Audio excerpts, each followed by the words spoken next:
Hi everyone, this is Cheryl and welcome to my sewing room. I'm going to demonstrate how to do basic hem stitches that you probably have on your sewing machine. Some of the stitches are using a basic straight stitch, stitching on knits with a zigzag stitch, how to use a twin needle to hem, and also your blind hem stitch. I'll even show you how to use bias hem tape to help you lengthen your pants. So let's get started. Here are some of the fabrics that I'm going to demonstrate on. The first three here are cotton. This is also cotton, but it's denim and then a knit fabric.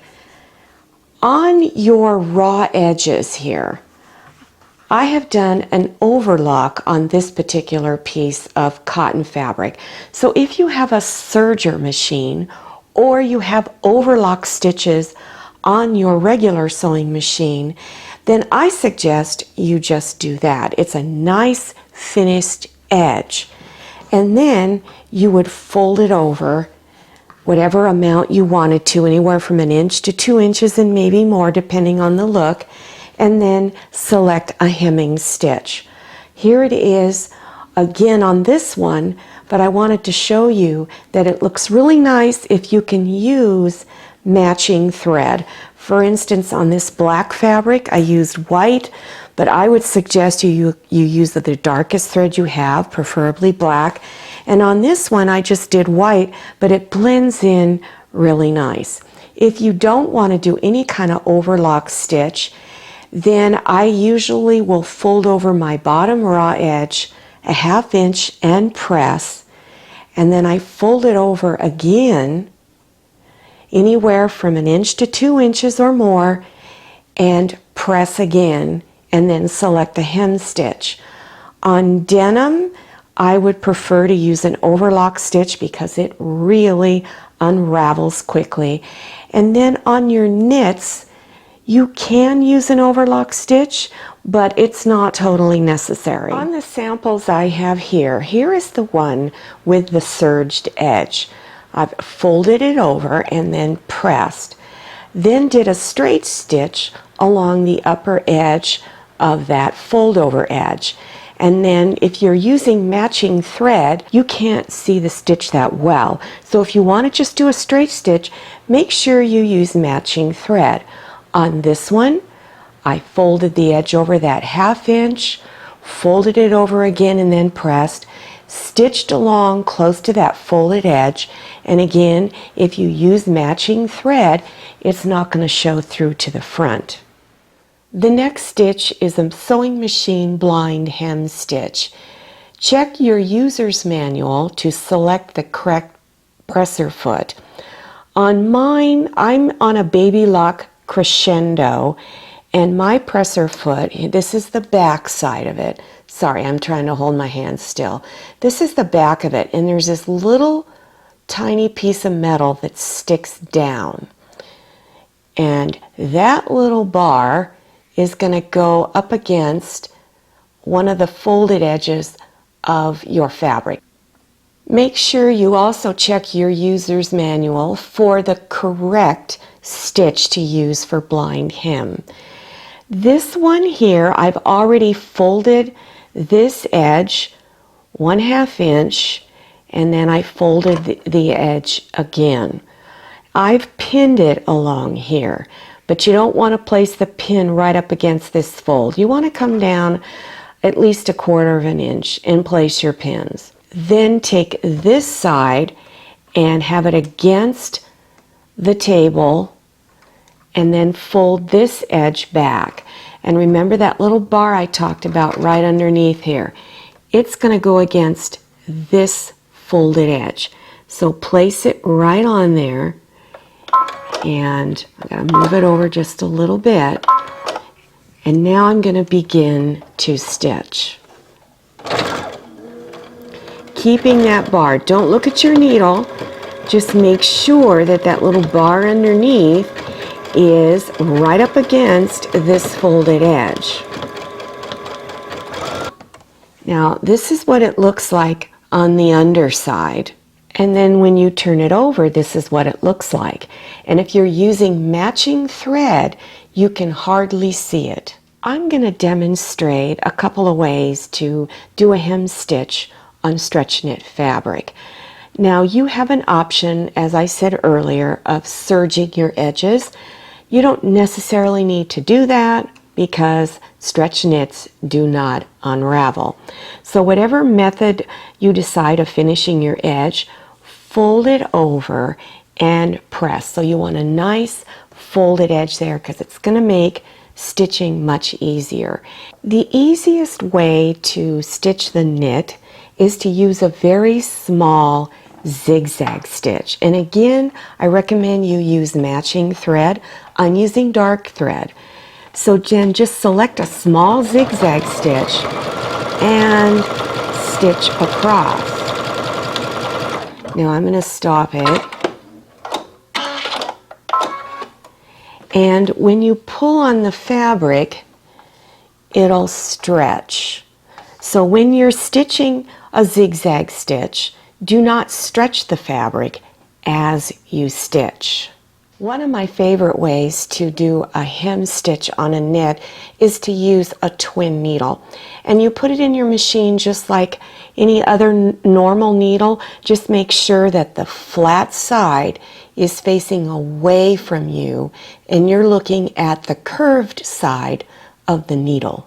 When you use a twin needle, you will also need to use 2 spools of thread that are the same color.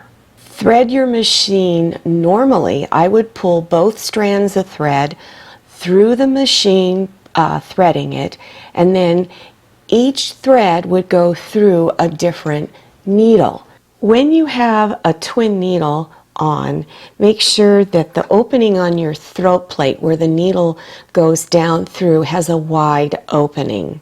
Right now I have this side of the fabric facing up, but when you use a twin needle, it's just the opposite. You turn it over, then just place that presser foot where that top edge of the fabric is, and I can feel it, so I'm just going to put my presser foot right along there and just keep it going right along this edge. And again, make sure you've changed your stitch length to 3.0 and your tension to 1.0, and just begin to stitch.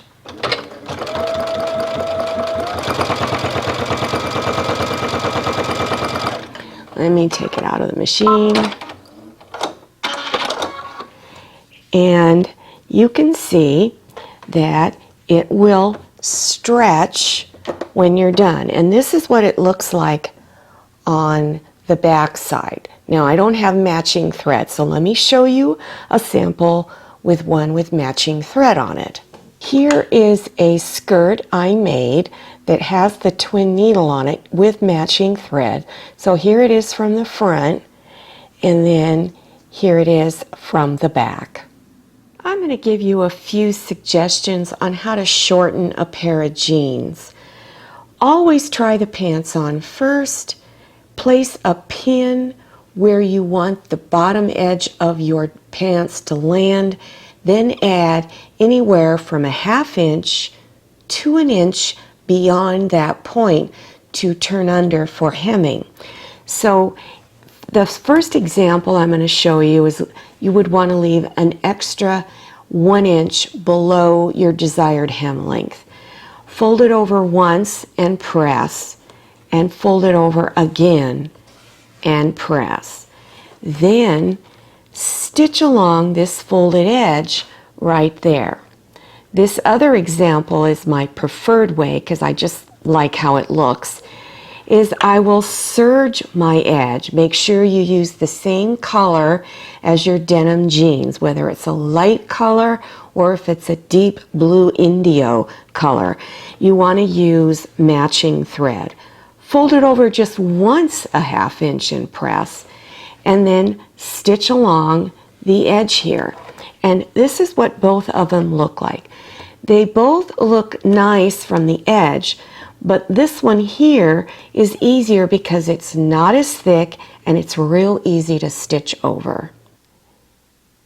Another way of hemming is to use bias hem tape, and this is about 2 inches wide, but it does come in a variety of widths. Unfortunately for this demonstration, I was unable to get a narrower piece. They were just out of it everywhere I looked. So, but you would do it the same way no matter what the width is. So this is a nice little technique if you need to add a little extra length to something. Let's say you have a hem of 1 or 2 inches in an existing skirt or pair of pants, and you wish it was a little longer. So you would just take out your existing hem, pull the threads out, press everything out. Take your bias hem tape, overlap it by about a 1/4 of an inch, I would suggest, and then stitch along this edge right here, and just stitch all the way across.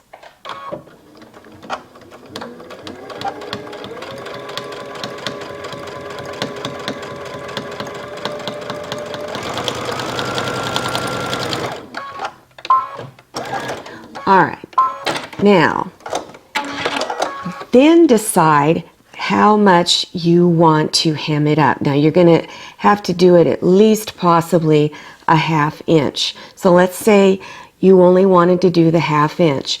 Then go ahead and press this edge here. Then decide on which hemming stitch you would like to use. You can either do your straight stitch across there or do your blind hem stitch. Here it is using the blind hem stitch, and here it is on the front side. I have a little sewing tip for you. If you don't think you're going to use these very often, but you know at some point in the future you will, I suggest you make little samples now while it's still fresh in your mind, and write on them what they are or any other special notes that you would need. Then I would take it and put it inside of a bag, marking it hem stitches. Then put it inside of your user's manual, and I would look for the page that talks about hemming. Put it inside there, either paper clip it to that page, and then you have all of your information all together in one spot. Follow me on Instagram for behind-the-scene photos of what I'm working on, and/or check out my Facebook page. If you are interested in sewing projects for beginners, play this video until a green screen appears and then click on the links. If you like this video, please click on thumbs up, and don't forget to click on share to share this video with your friends. And if you haven't subscribed yet, click on that red button down there in the lower right-hand corner of your screen. Click on the bell and enter your email address so you receive email notifications about my latest video. If you're not receiving those email notifications, go to your cell phone or iPad, click on settings, and turn notifications on. This is Scotty, this is Maria, this is Jamie, and this is Manny. Bye-bye, see you later.